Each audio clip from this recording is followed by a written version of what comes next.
केदारनाथ भगवान शिव के 12 ज्योतिर्लिंगों में से एक केदारनाथ धाम में पिछले वर्ष 20 अक्टूबर को माननीय प्रधानमंत्री श्री नरेंद्र मोदी जी द्वारा 5 कार्यों का शिलान्यास किया गया। चूंकि 21 अक्टूबर 2017 को भगवान केदारनाथ के कपाट बंद हो चुके थे और शीतकाल का समय शुरू हो चुका था, अतः केदारनाथ धाम में कार्य करना कार्यदायी संस्थाओं के समक्ष किसी चुनौती से कम नहीं था। पहली बार 13 नवंबर 2017 को सिविल कार्य इकाई DDMA रुद्रप्रयाग द्वारा प्रधानमंत्री जी द्वारा किए गए शिलान्यास का एक कार्य सरस्वती और मंदाकिनी के संगम से केदारनाथ मंदिर तक पहुंच मार्ग के निर्माण का कार्य शुरू किया गया।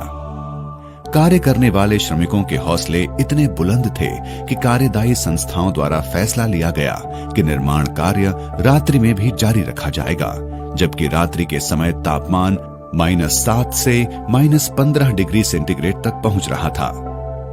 दैवीय आपदा वर्ष 2013 से पूर्व केदारनाथ मंदिर को जाने वाला यह मार्ग 10 फीट से भी कम चौड़ाई की एक पगडंडी के रूप में था तथा जून 2013 की दैवीय आपदा ने इस मार्ग पर स्थित अनेक भवनों को नष्ट कर दिया था और यह मार्ग 5 से 10 मीटर ऊंचाई तक मलबे से भर गया था।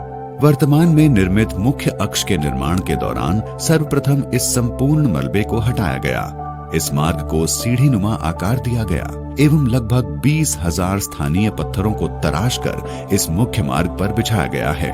इस मार्ग के प्रारंभ में सरस्वती व मंदाकिनी नदी के संगम पर 16 मीटर त्रिज्या का एक विशालकाय अराइवल प्लाजा निर्मित किया गया है, जिस पर पहुंचते ही श्रद्धालुओं को केदारनाथ मंदिर के भव्य दर्शन होते हैं। वर्तमान में अराइवल प्लाजा पर 51,000 छोटे पत्थरों को गोलाई में बिछाया गया है।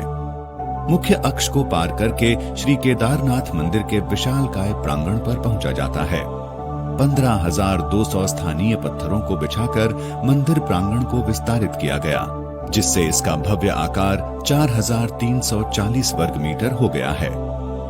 स्थानीय पत्थरों को 2 प्रकार से बनाया गया।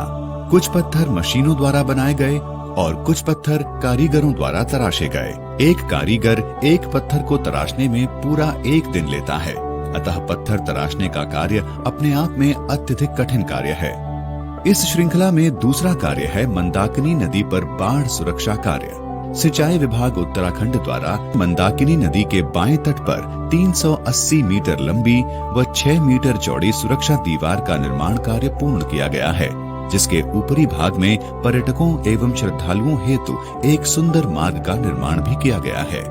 इसके अतिरिक्त गरुड़ चट्टी से केदारपुरी तक के 3.5 किलोमीटर के पैदल मार्ग का भी नवनिर्माण किया गया है।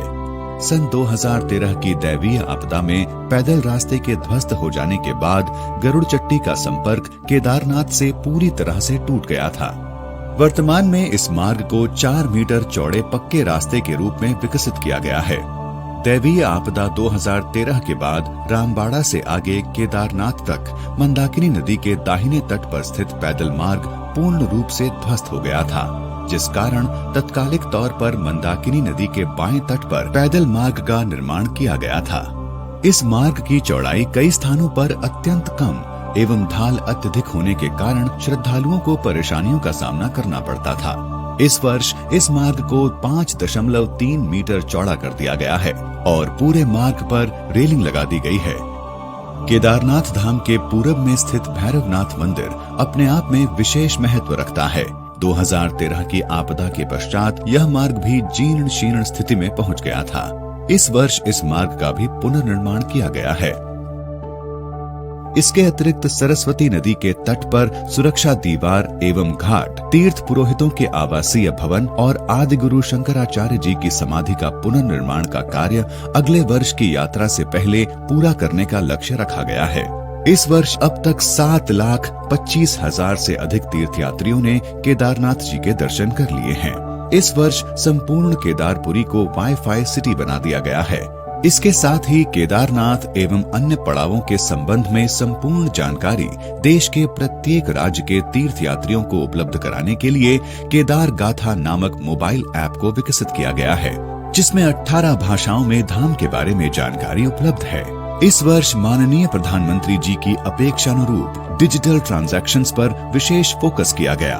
जिससे अब तक तीर्थयात्रियों द्वारा 15 लाख की धनराशि का विभिन्न कैशलेस माध्यमों से भुगतान किया गया। इस वर्ष केदारनाथ में लगभग 2000 स्थानीय महिला कृषकों द्वारा निर्मित स्थानीय उत्पाद चौलाई के लड्डू का प्रसाद श्रद्धालुओं को दिया गया, जिससे इन महिलाओं की 1 करोड़ 30 लाख से अधिक की आय हुई है, जो किसानों की आय दोगुनी करने का एक और प्रभावी कदम भी है। केदारनाथ धाम में हो रहे उच्च कोटि के पुनर्निर्माण कार्यों एवं यात्रियों को उपलब्ध कराई जा रही सुविधाओं के कारण भविष्य में केदारनाथ धाम में दर्शन करने वाले तीर्थयात्रियों की संख्या में अप्रत्याशित वृद्धि होने की संभावना है,